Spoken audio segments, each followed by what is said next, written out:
Good afternoon, everybody. This is Jack Shaner, Deputy Director, Ohio Environmental Council. Thank you for joining us for today's webinar as we give the final wrap-up of the new Ohio State Budget Bill, which is now in effect beginning today. We are recording this webinar. It will be, that file then will be on our website.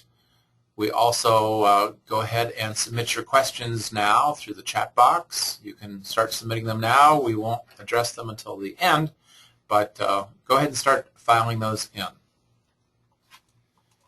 So we're going to unpack this budget, what's green about it, and there are some really good green items in here. Done a really good job in some respects. There's also some slippage. We will talk about that as well. I will start out, followed by Joe Logan, our Director of Agricultural Programs, then Kristen Kavitsa, our Director of Water Policy and Outreach, Melanie Houston, Director of Water Policy and Environmental Health, and finally Trent Doherty, Managing Director of Legal Affairs, and I'll have a few more words after Trent. Ohio Environmental Council, as you know, we are a member organization, more than 100 group members across the state and several thousand individual citizen members. We focus on state policy, especially the Ohio legislature and state agencies. Our mission is to secure clean air, land, and water for all who call Ohio home. We are member-based, so feel free to join us. Go to our website and become a member today. We're going to have a little fun with baseball analogies. I guess the Cleveland Indians are tied for first place today. So we're going to start off with some, following that theme, with some very positive news. We're going to critique this budget bill, and here's a quick summary of the box score. We're going to get into it right now. Let's start off with the Clean Ohio Fund, a fantastic grand slam by the legislature. Our objective was to get all $52 million approved by the legislature, and they did just that. As many of you know who are on this call, Ohio voters first in the year 2000 and then again in the year 2008 gave approval for the state of Ohio to borrow $400 million, half that for brownfield cleanup and revitalization, and the other half of those dollars for farmland preservation, open space acquisition, and recreational trails. The legislature, however, needs to appropriate those dollars, and so there's $52 million that are left to be spent, and we asked, and the Ohio House and the Ohio Senate each delivered, each putting in $26 million. So that is now going to get her done. The lawmakers have expressed their will and directed the administration now to sell those bonds, so we are so thrilled with that. There were a couple of amendments that one we liked, one we did not like. Neither of those survived. The conference committee removed both of those. One that we're pleased is not in there. The Ohio House had an amendment to divvy up the proceeds from drilling for oil and gas in state parks. That is, should the drilling state parks ever begin, which of course we opposed, continue to oppose, this current state law says all that revenue would stay with the state park system. The amendment the Ohio House had proposed would have split the proceeds between state parks and the Clean Ohio Fund. We oppose that because we just don't think the way to conserve and clean Ohio is to drill our state parks. So we're pleased that amendment was removed.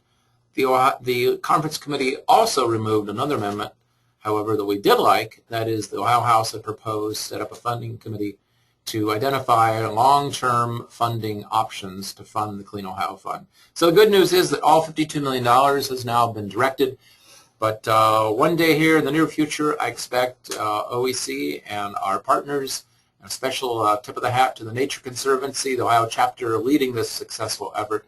I reckon we'll be coming back in the future, knocking on the door, asking the legislature to put another bond on the ballot. But for now, we are thrilled with where we sit today with Clean Ohio Fund polished off.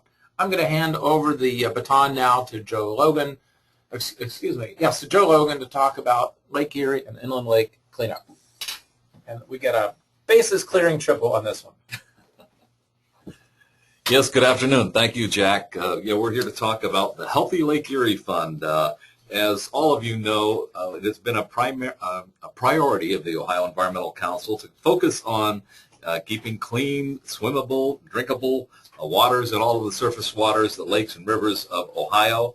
And so we set as a goal the continuation and building upon an initiative that was undertaken by Representative at that time, now Senator Randy Gardner, when he introduced an amendment, a one-time amendment to the mid-budget review last year, in last year's budget. And we actually set our goals pretty high on this. We actually asked for a $1.7 million annual line item to be continued on and on as part of the budget. And we were moderately successful in that we have been successful at establishing that line item and continuing it as part of the budget process. We didn't quite get the numbers we wanted, but we did get a $600,000 contribution to the Healthy Lake Erie Fund. This is a fund that will fund monitoring efforts and an array of conservation efforts on the landscapes around the Western Lake Erie Basin and other major water bodies in Ohio. As of course, my colleague Christy Meyer had been diligent at establishing this, the justification for this 1.7 number, and we know that it's going to take a lot more than this to finish the job of making sure that Lake Erie is cleaned up and remains clean. But we are appreciative to the legislature for at least establishing and continuing this line item. I want to also mention another initiative undertaken and under the leadership of Representative Beakey. It establishes a Lake Facilities Authority.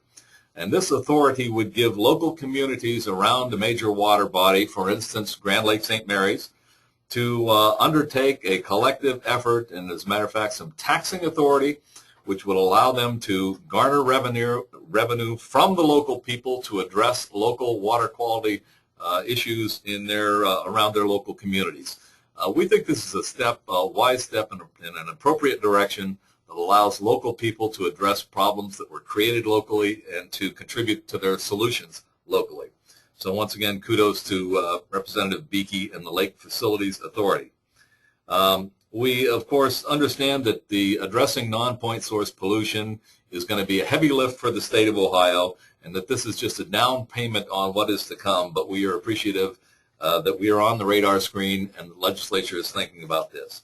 I want to also mention that tomorrow, up on Gibraltar Island at the OSU Sea Grant facility, the Ohio Sea Grant program is going to join together with NOAA, the National Oceanic and Atmospheric Administration, Heidelberg University, University of Toledo, and other scientists to make their first annual public prediction about the severity of the algae bloom to come on Lake Erie this year. So that is something to keep your eye out for tomorrow. And with that, we will turn it over to Kristen. Please.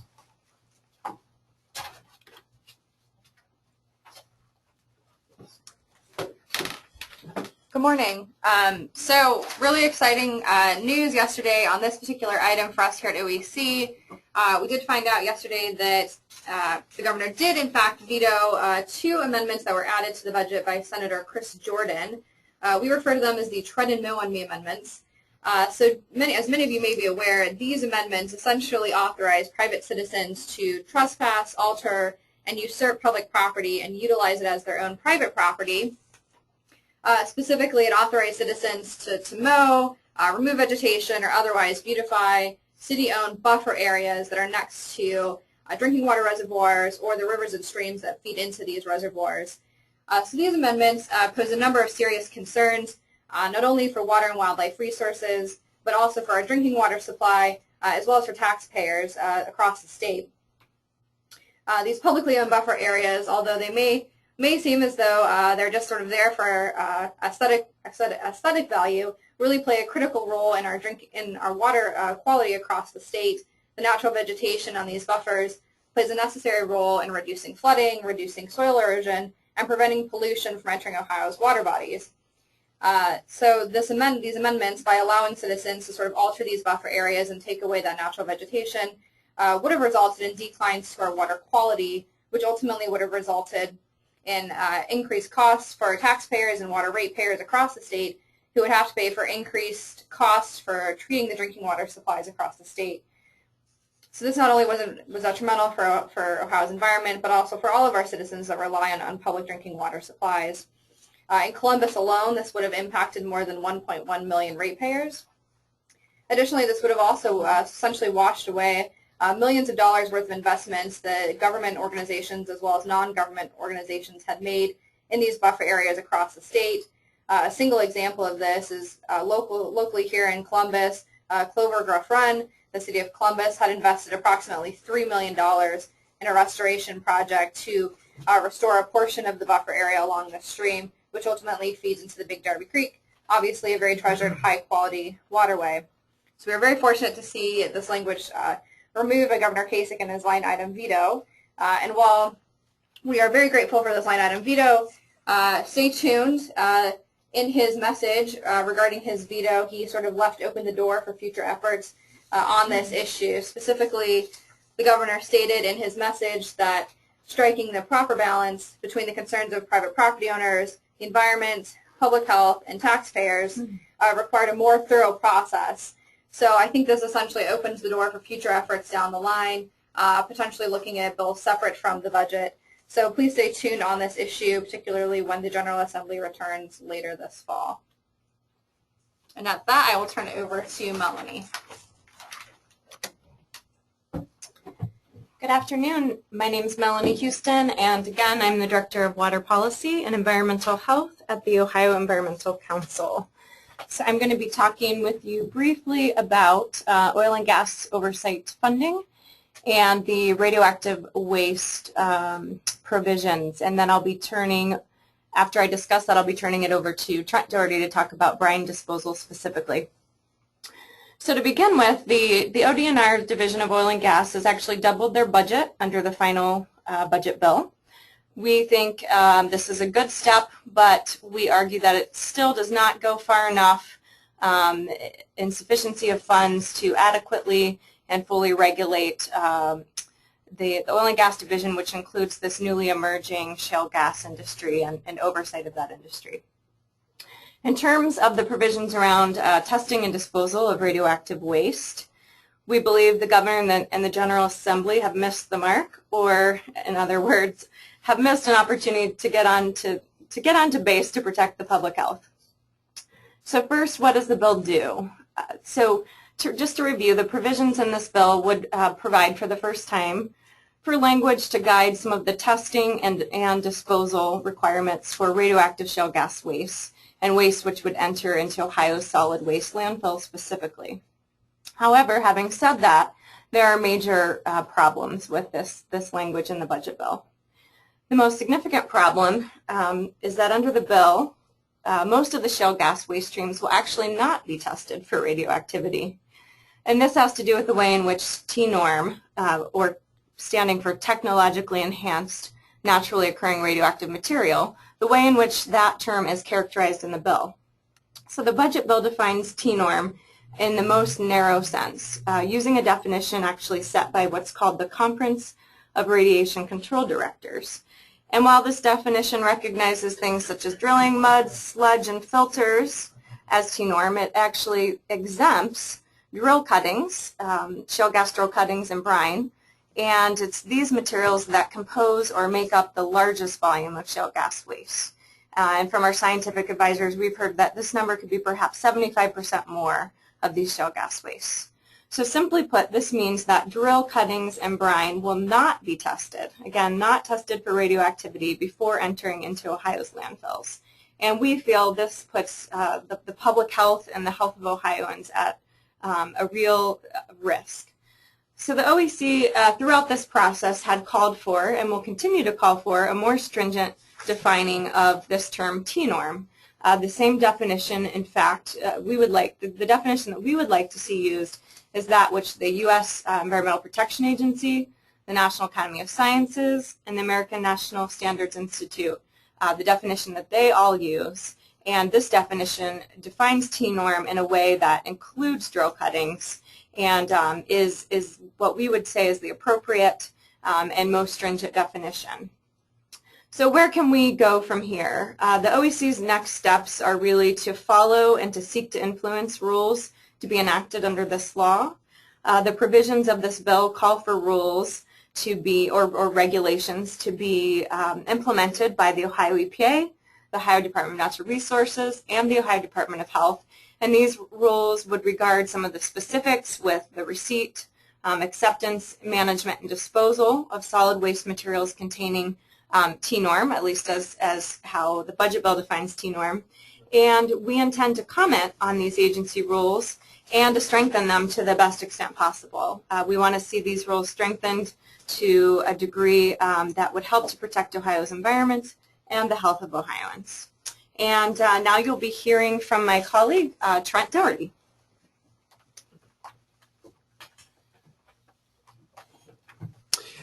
Thank you, Melanie.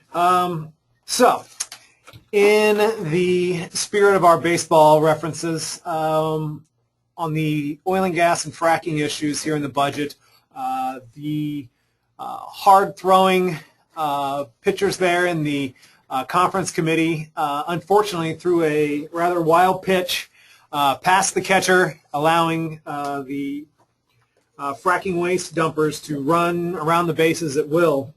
Now, in this provision, which we call the Brine Discharge Amnesty Amendment, it essentially does just that. It allows those who are discharging oil and gas waste materials in a way other than what is currently the preferred mechanism in Ohio, which is to dispose of that in those deep well injection methods in our Class 2 injection wells, to allow them to essentially just get an approval from the Department of Natural Resources chief of the Oil and Gas Division, and not go through a permitting process. Now, one good thing that was in the governor's introduced version of the bill, and that the Senate actually brought back in and refined a bit, was a requirement for new waste disposal methods other than oil and gas waste going through injection wells to actually go through a permitting process with notice, comment by the public, as well as actually getting a thoughtful review by the Department of Natural Resources. The Senate refined that provision that was in the governor's introduced version by putting a time frame on there that those that are those facilities looking to implement these new discharge methods starting after January 1st, 2014, to go through this permitting process. As I mentioned, those in the conference committee saw that there was a gap in time for facilities that are currently in disposing of brine and other waste between now and January 1st, 2014, that aren't at all covered under this regulation. So what they did was put this amnesty where operations that are currently in the working right now can simply just get an approval from the Department of Natural Resources, not have a permitting process, don't have to go through notice, comment, or any thoughtful scientific or technical review, and essentially just get an up or down, thumbs up or thumbs down from the chief. We saw that as a huge problem. We requested and urged the governor in our veto request to veto that provision as being something that's definitely against public interest and against public policy, to allow what is currently an illegal activity, if they are discharging other than through injection wells today, to allow them to just get off the hook. So again, that's one that sort of fell on some deaf ears in our veto request. Hopefully the DNR will think twice before just simply approving those methods. Also talking about another industry being able to run around those bases, get a free pass through this budget bill, coal mining and the coal regulatory program in Ohio. Now, the House and Senate, against our opposition to this, adopted the governor's proposal to take $2.5 million from the General Revenue Fund and put it towards both, and I have to stress both, the coal mining regulation program and the mine safety program.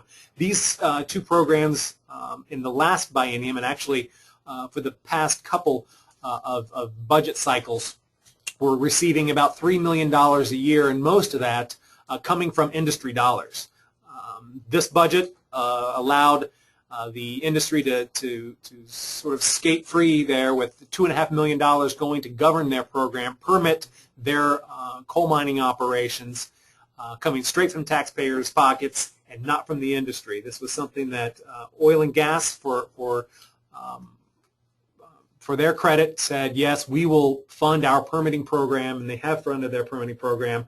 Coal balked at that, and the governor's office and the House and Senate balked at the idea of making sure that the industry pays for the permits that allow them to extract minerals from eastern and southeastern Ohio. We'll be working as time moves on to make sure that the polluters pay. And now back to Jack.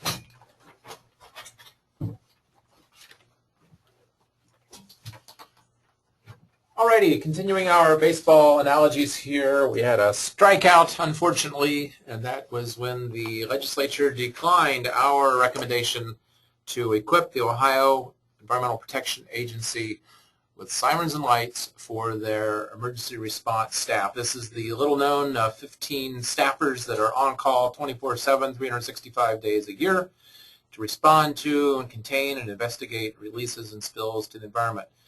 They over 1,000 incidents a year they will investigate. The most common is the photograph you see in the lower left. This is a truck that is overturned and is leaking diesel fuel on the highway. That ranges from that sort of run-of-the-mill, but a serious risk to water quality, all the way up to, you see at the top photo there, of a train derailment. This was 1 year ago here in Columbus. Ethanol rupturing, exploding here just north of downtown. Yet, incredibly, unlike the police and fire departments and emergency managers, the Ohio EPA's vehicles are not defined as public safety vehicles. Therefore, they have no authority, as far as we can tell, in the revised code, and are not equipped with sirens and red lights. This is a real and clear and present danger for those emergency responders at Ohio EPA, who sometimes are the first and the only ones on the scene who are when they may be investigating, for example, a spill into a stream. Typically, they're the only ones there. But also they can be on the scene and remain on the scene, cleaning up after the police and fire department have gone home, and yet they can still be near the highway and be in harm's way. The solution is easy. That is to define those vehicles as public safety vehicles, which makes them available to be equipped with sirens and lights and under control and command of Ohio EPA. We will keep pushing this. Some good news is we had tried to get Ohio EPA's vehicles included under the move over or slow down law that you've seen those signs along freeways. Incredibly, that law does not apply to them.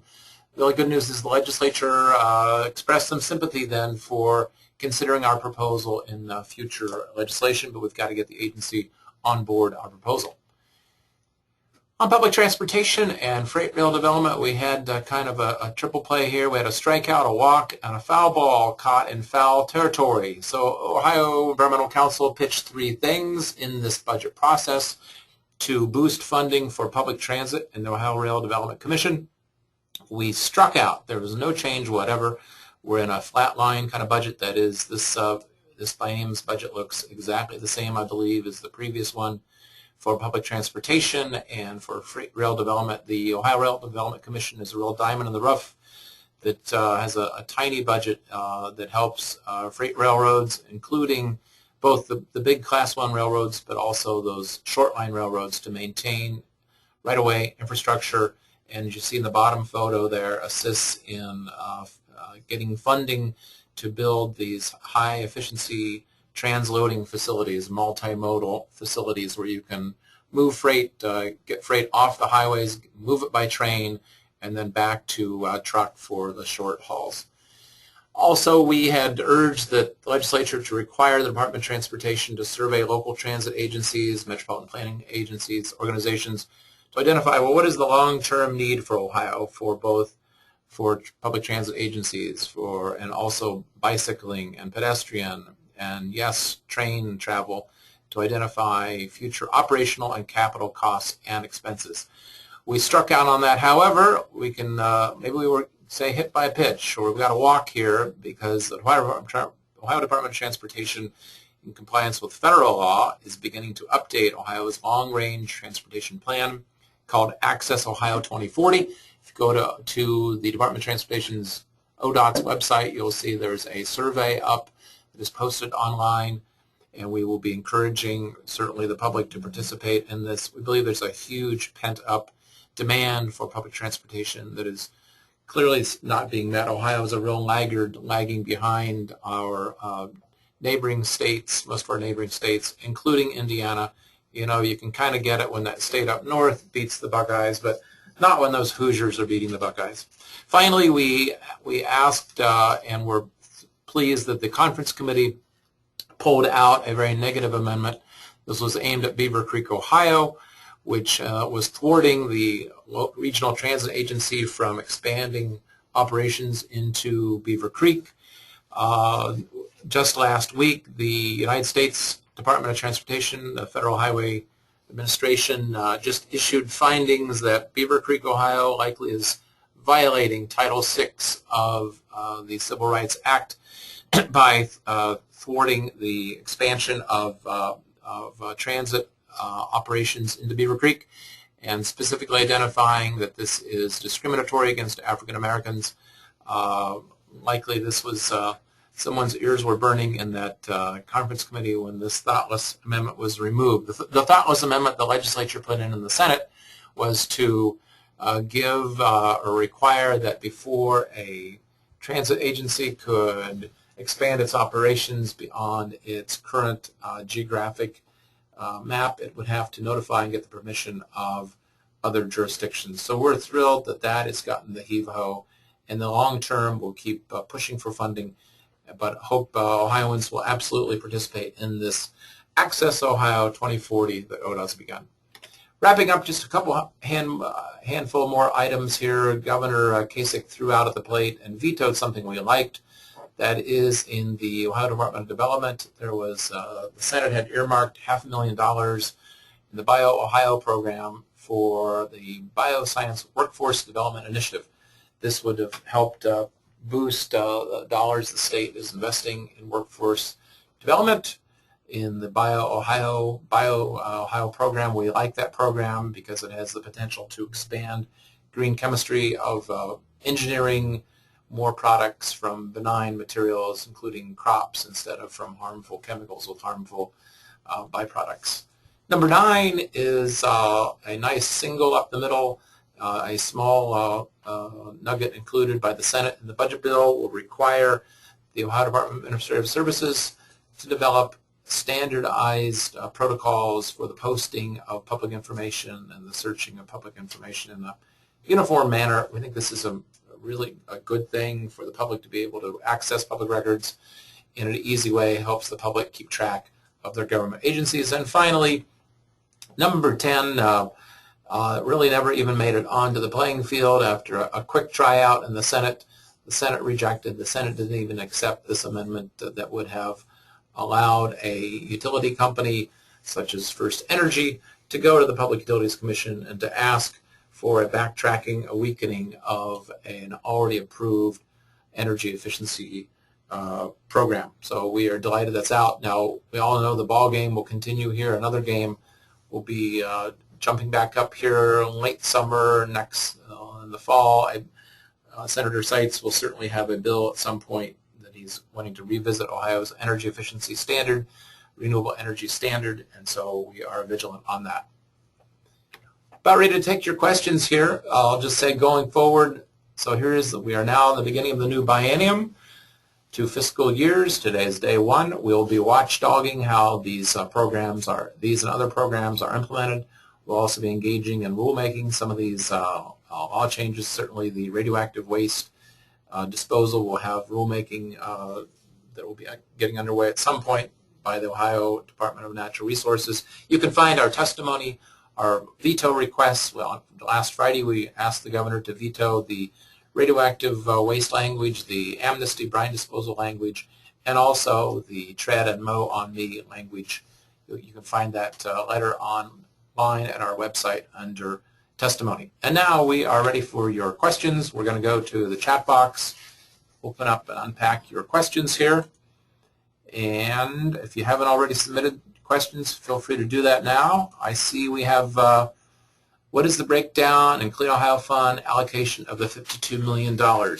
You know what? I am going to have to pause and get you a specific answer on that. The legislature in this budget bill does not break that out, but there is a formula that is being followed on that that's in the Ohio Constitution. In just a moment, I'll get you that. I will say that the $52 million is all on the green side. That is the brownfield dollars have already all been expended or otherwise obligated. So this $52 million will be divvied up between farmland preservation, recreational trails, and open space acquisition. I see we have more questions here. And let's see, are all lands accepting radioactive materials, or do they need a permit? I'm gonna pivot here to Melanie on this to address that question. Take a look at the question again. All landfills accepting radioactive.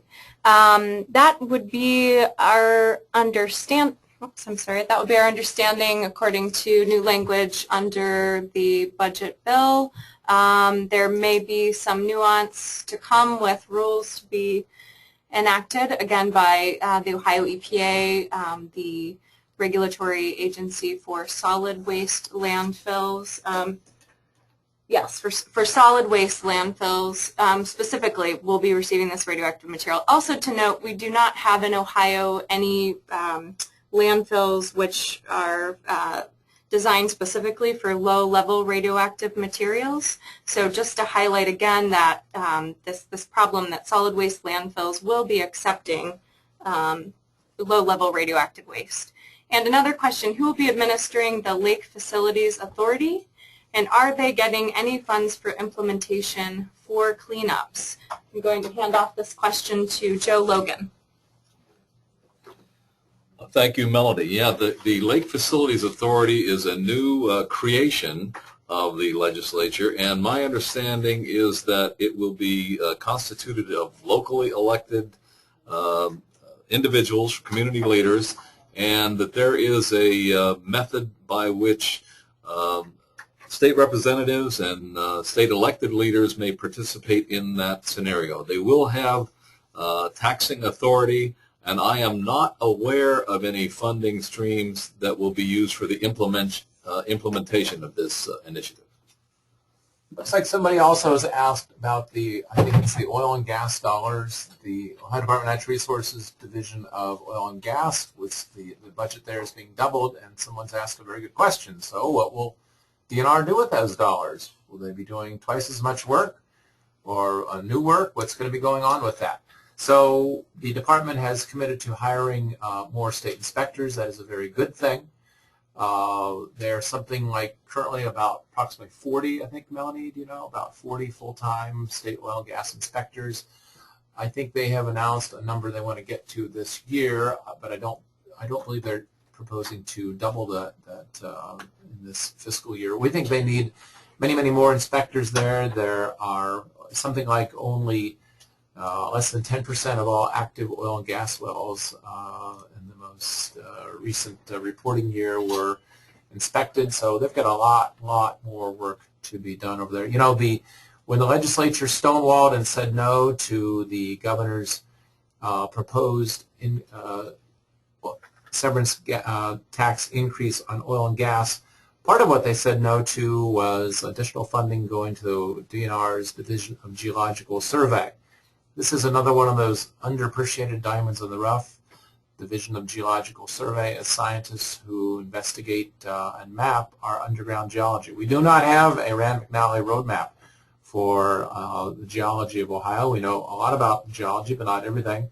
And one thing that's so important is to identify the aquifers, the underground potential drinking water sources, and make sure that coal mining and oil and gas drilling and underground activity does not disturb those. We don't want those sources contaminated. That's why it's so important to have a well-funded division of geological survey. So as we move forward, OEC had asked in this budget that, yes, absolutely raise that severance tax on oil and gas, but instead of dedicating most of it to income tax relief, dedicate that to bulking up the oversight and enforcement of oil and gas laws.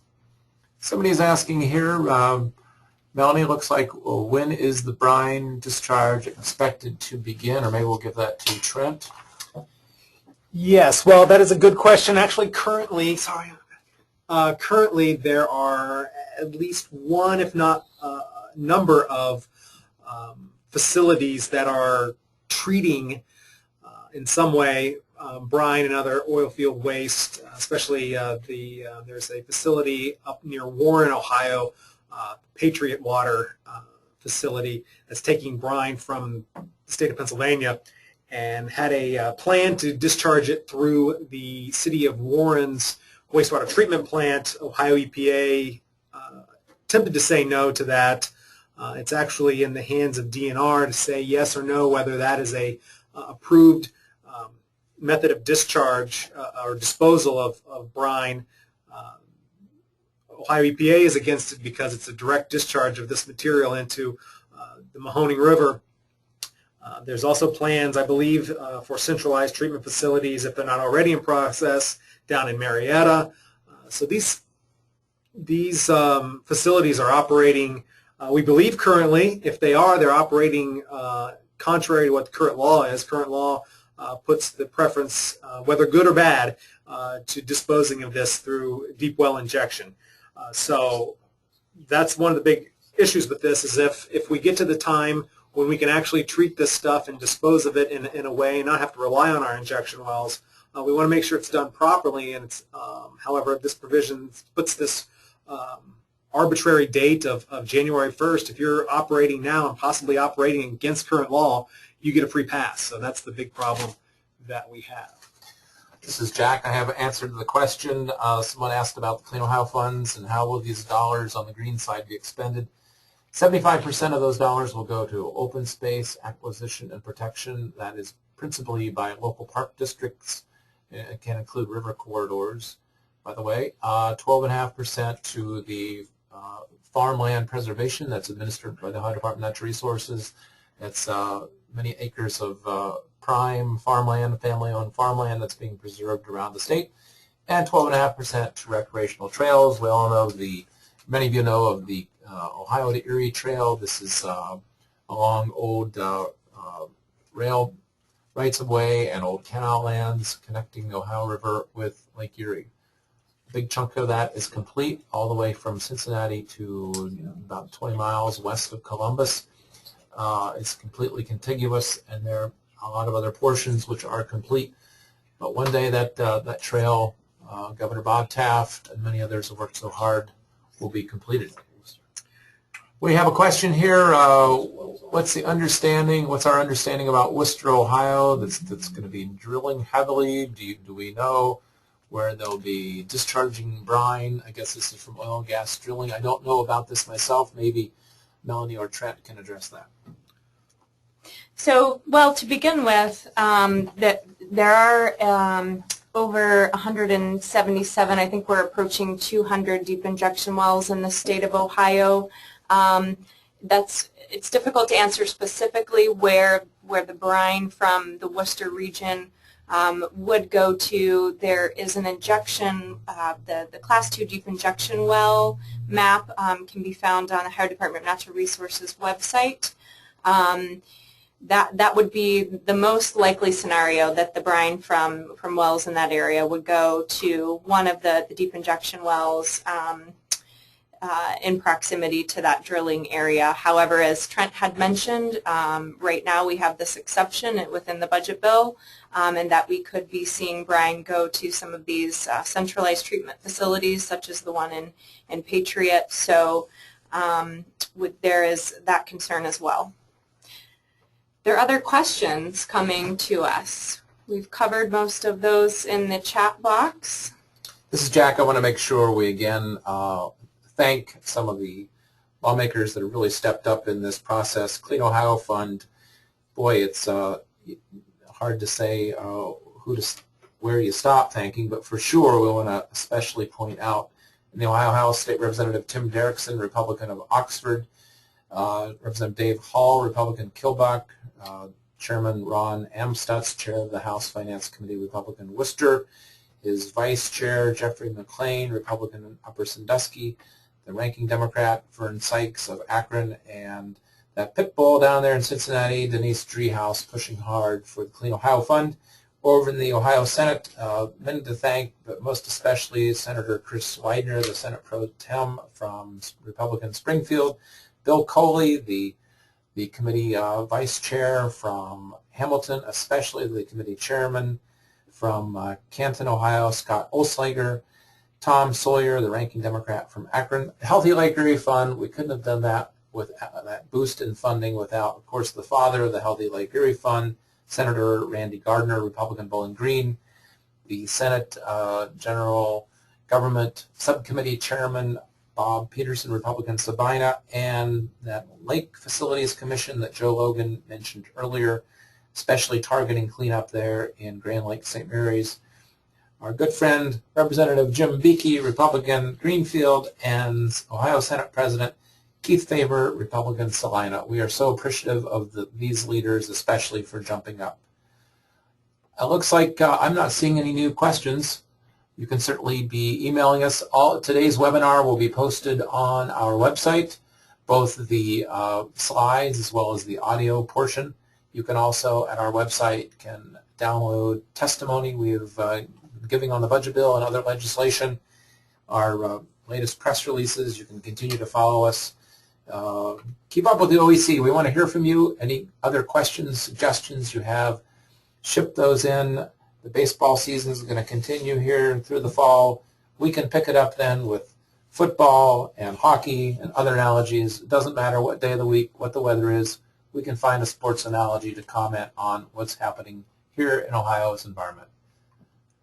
Well, it seems like it's been a long ball game here. We sure hate, Trent and I love extra innings, but I guess we'll close it out for today. And thank you on behalf of my colleagues here, Melanie and Kristen and Joe and Trent. This is Jack signing off.